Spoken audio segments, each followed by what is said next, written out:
The damage to Tom Aspinall's eye is even worse than we thought. Now we have Tom accusing Ciryl Gane of eye poking him on purpose. That is how bad this injury is. And this could be something that in the medical reports it says Tom Aspinall could suffer the rest of his career with. This was something serious. Ciryl Gane eye poked Tom Aspinall a month ago. And, Tom Aspinall has been quiet, but he posted a video on his YouTube channel to give everybody an update. And he talked about a lot of things from also responding to Dana White. But I think the biggest thing out of this whole thing and the most concerning thing for me at least is, the medical report. And honestly, I think most people owe Tom Aspinall an apology. Not me, of course, because I said from the get-go, Tom is not lying. Tom clearly, there was pictures of Ciryl Gane's fingers deep inside of Tom Aspinall's eye socket. So yeah, I believe the pictures. I believed it was that bad. And I didn't question Tom Aspinall's heart, but there were a lot of people. The medical reports show how bad this was because while initially, Tom Aspinall did get checked out and nurses were saying, oh, they couldn't see any bad signs. It turns out maybe, yeah, there were some bad signs upon further investigation of the eye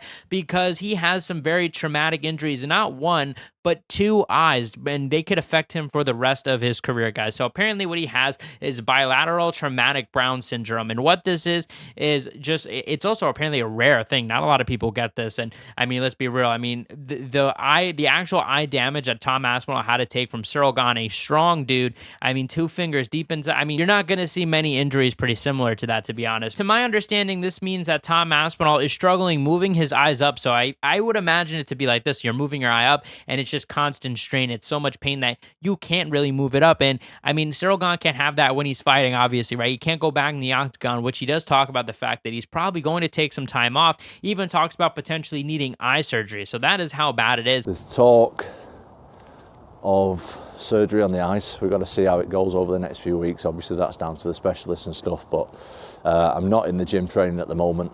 I'm not doing anything MMA wise at the moment.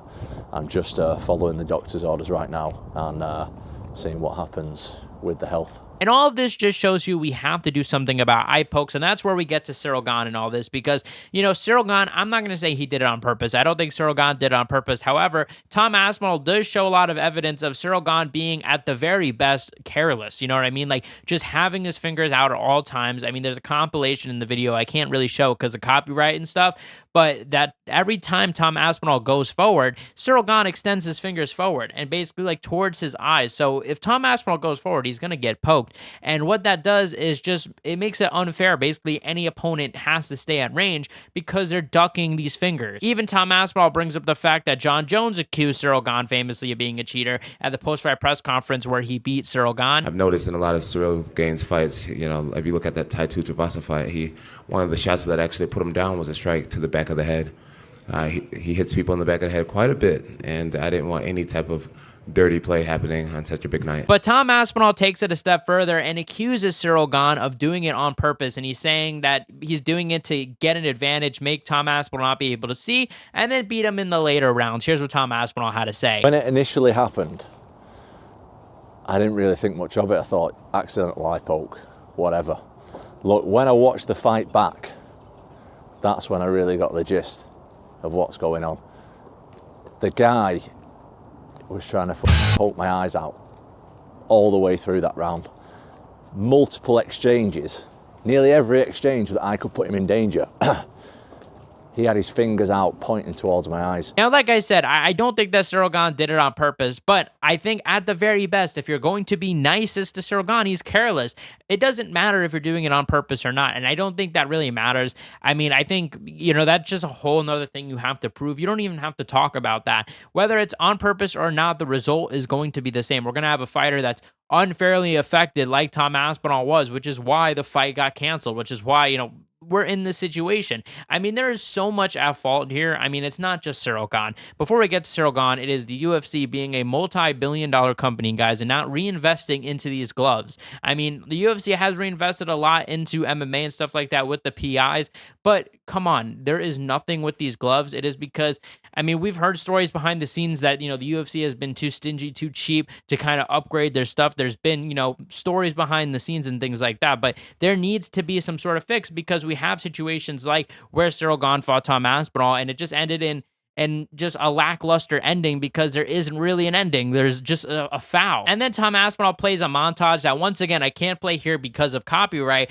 but it's like a compilation of Ciryl Gane cheating, quote unquote. And this is where I say quote unquote because a lot of these are up to interpretation. I mean, some of these are in the back of the head. I mean, there was the Junior Dos Santos one, which at the time didn't really get too much hate. I felt like most people agreed with Ciryl Gane at the time, but now in hindsight, it does keep adding. Like when you keep seeing all of these illegal or illegal-ish moves, it's like, dude, you gotta, protect, you gotta take care of your own weapons. Like I said, whether it's on purpose or not, the same result is going to happen. So you have to take care of yourself. And if there isn't, and this is what I'm saying, there is so much blame to be, just shared. It's not just the UFC company. It is also the referees. Why are you not taking a point? How is this fight, in my opinion, do something extreme like this, make this a loss for Ciryl Gane? I mean, seriously, like, this is the message that you should be delivering to these fighters. Make sure that they are petrified of even accidentally getting a foul. You know what I mean? And it definitely sucks because, there are good fighters that are going to fuck up, and that normally 99% of the time,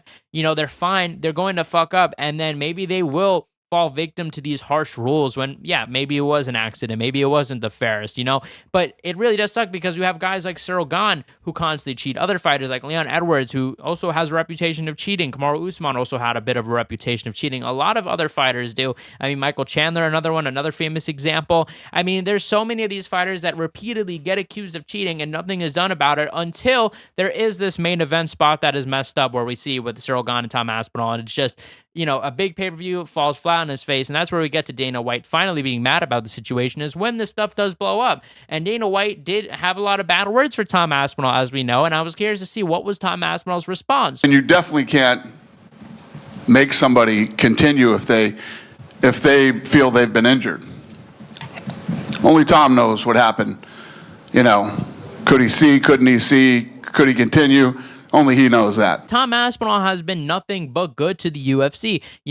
Got screwed over because the whole John Jones situation, was sat out for, how long? Like 14 months, something like that, like a very long time. Promised, that the John Jones fight was going to be a done deal, that was 1,000% going to happen. We heard many times Dana White promised that over and over again, all for the fight. Surprise, surprise to everybody's, everybody knew this was going to be the result, not happen. People gave up on the fight way before that. And then we have Tom Aspinall return against Ciryl Gane and get screwed once again in that fight. I would think that Dana White and the UFC would be more sympathetic to Tom Aspinall, also seeing the fact that Tom has done great things for the company, like stepping in on 10 days notice against Sergey Pavlovich a few years ago. Like, Tom Aspinall has been a great athlete for the UFC. And Dana White pretty much immediately after Tom Aspinall got eye poked, basically said, yeah, that Tom Aspinall didn't fight because he didn't want to fight anymore, and was just using language like that kind of just, he didn't flat out say, oh yeah, Tom Aspinall's a bitch or anything. He was very careful with how he said it, but clearly wasn't supportive of Tom. He clearly didn't go out there and say, guys, he got screwed over. This is, this isn't Tom. We're going to rebook this thing when he's ready. That's all that matters.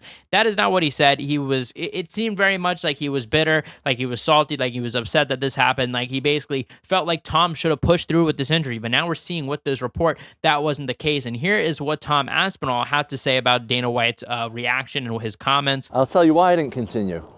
Because I'm not a f***ing dummy. Like, I'm not going to go out there and fight one of the best strikers in the world if I can't see. With double vision. With any eye. Look, I know, as an MMA fighter, look, things are going to happen in the fight that compromise you. Go back and watch my fight with Arlovski. The end of the first round, he punched me right in the eyeball. For the rest of that fight, I couldn't see him out that eye. That's fine. If you get punched or kicked in the eye, that's fine. If you get double eye poked in both eyes and you've got no vision because of a foul, why should I carry on so some dummy can look and say, oh yeah, Tom just got knocked out? Because I ain't going to fight if I can't see anything because of a foul. If it's a little illegal move, we have to fight through it. That's what we do as fighters. But when it's a foul, why am I going to put my health at risk when I can't see at all? So you're not too happy then on what the president of the organisation is saying towards it? Well, what do you think? Now, like I said, I've always been defending Tom because I just think Tom has gotten screwed over so many times, and this is another example. I cannot believe that, Dana would come out and say this. I couldn't believe it at the time. It is just showing, and we're seeing more and more of it, especially with the fight announcements I talked about on Friday. It's just, we're seeing this more and more, that Dana White seems to be a little out of touch of where the UFC fans are and where the sport is. Like, even though, yeah, he is the president of the UFC, and it seems crazy because he's, one of the guys guys kind of deciding where the sport is going, he is kind of out of touch, in my opinion. Like, this is what it seems like. And maybe it's because he has a lot of stuff on his plate with Power Slap, with the boxing stuff, but he really needs to focus in because, once again, I mean, to really go out there and say, oh, yeah, Tom Aspinall, kind of faked an injury, or that Tom Aspinall should have been pushing forward, it's just ignorance. And to me, I don't even know if it's ignorance. I really think it might be just to pressure other fighters to push through, which I think is even more messed up, like adding way more pressure onto these fighters instead of just caring about having legit fights, instead of just fixing the issue yourself. You know what I mean? Like getting gloves that would push down the fingers. You know what I mean? Like, obviously there isn't going to be a glove out there that is going to fix the issue 100%, but there's definitely better gloves out there. We've heard other fighters testify to this as well. So it just doesn't make sense for Dana White to kind of blame Tom when you could be fixing the problem. Like, you're one of the essential guys that could fix this problem. But, Tom Aspinall did kind of play it safe, but, did kind of snap back a little bit at Dana White, kind of stood up for himself. I mean, what else is he really going to say? It's his boss. It's a terrible situation to be in. And at least we know, apparently, Hunter Campbell was nice and said, yeah, that the UFC is going to take care of his medical stuff. So that's good. And the biggest thing of this whole thing is Tom says, look, he's not going to fight anytime soon. That he, like I mentioned earlier, he's looking at surgery. He could be out for another few months. We could be looking at a summer return, maybe even end of the year. I don't know. I don't really think end of the year. I feel like it's going to be, spring to summer area, hopefully sooner rather than later. But it looks like, I don't know. I don't know what will happen. I really hope that Tom Aspinall can return soon, because Tom Aspinall's career has been halted enough with bullshit. He has had such unfortunate luck with the ACL injury, then the John Jones incident, and now this. Once again, getting poked in the eye. Who knows if he'll ever be the same? There is a chance. I really don't. I really hope not, but I don't think so either, that, Tom Aspinall will have permanent damage. I hope that maybe he's going to get some surgery, maybe he'll get some rest, and maybe he'll be back to 100%. But there's a chance that he won't be, and that's absolutely insane, guys. And the fact that Ciryl Gane isn't even getting as much heat as much as Tom Aspinall is. Like, he is not getting as much heat as Tom. It's insane. Like Tom, I see way more people criticizing him, and I hope that the people that are, can kind of shut up a little bit and see it clearly was some real shit, guys. But let me know what you guys think in the comment section below. We're going to go live tonight, and obviously UFC, there's a big card going on this weekend. We're going to talk about that on the live. Join the Discord down below so you guys can actually call into the live. You guys are the best fan base MMA. Check out my last video where I broke down the fight announcements for January and just the direction the UFC is going. Let's be honest, it's kind of fallen off a little bit, guys. You guys are the best fan base MMA. Hit the subscribe button, like, comment, and share, and I'll see you guys in the next one. Peace out.